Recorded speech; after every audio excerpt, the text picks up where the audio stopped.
Жаңағы автономканы орнаттым ғой. Енді қараңыздар.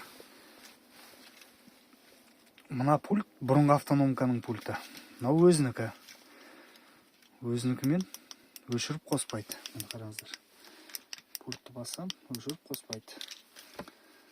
Енді осы өзінің пультін мынаған прошивать етеміз. Ол үшін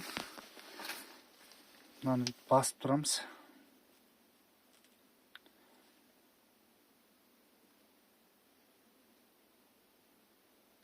Мына сан шыққан кезде жібересіз. Сөйтесіз, мынадан любой кнопканы бассаңыз. Все, пульт мынаған прошивать етілді.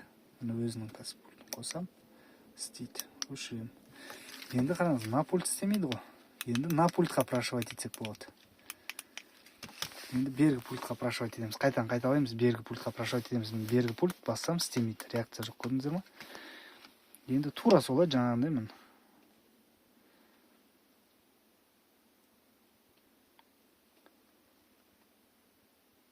Біткен кезде, бір деген сан шыққан кезде, мына пульттан любой кнопканы оф, он, без разницы. Бассаңыз болды. Енді қараңыз, мына пульт істемейді. Мына пульт істемейді, мына пульт істейді енді. Осылай прошивать етеді екен оп-оңай.